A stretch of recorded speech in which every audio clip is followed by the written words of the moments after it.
the next president of the United States, Joe Biden. It's June 9th, 1987, and then Senator Joseph R. Biden Jr. has just entered the presidential race. Look familiar? The 2020 race is Biden's third attempt at the Oval Office. He first ran for president 32 years ago. For those who may have forgotten or weren't around in '87, here's what happened.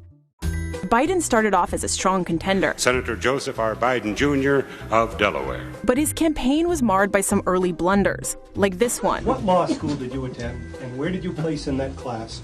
And the other question is... I think I probably have a much higher IQ than you do, I suspect. And he exaggerated his academic record in law school. Went back to law school, and in fact ended up in the top half of my class. And then there were moments like this, repeated later during the campaign. When I marched in the civil rights movement, I marched with tens of thousands of others to change attitudes. But he never actually marched in the civil rights movement at all.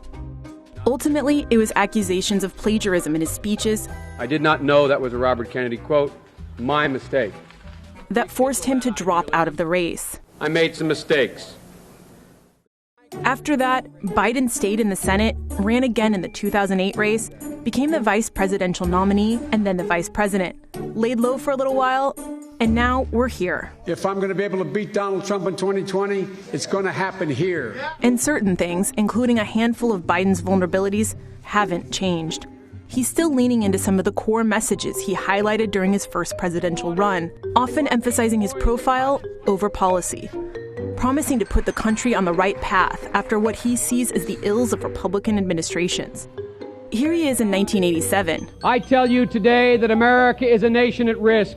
In 2007. This president's going to be judged in his administration, judged very harshly by history. And in 2019. We're in the battle for the soul of this nation. But Biden has struggled to project himself as a man in step with the times, and parts of his political history continue to haunt him, like his role in the questioning of Anita Hill in 1991.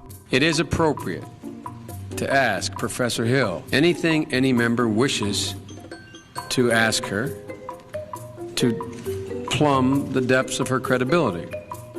And more recently, it was his relationship with personal space. The boundaries of protecting personal space have been reset, and I get it.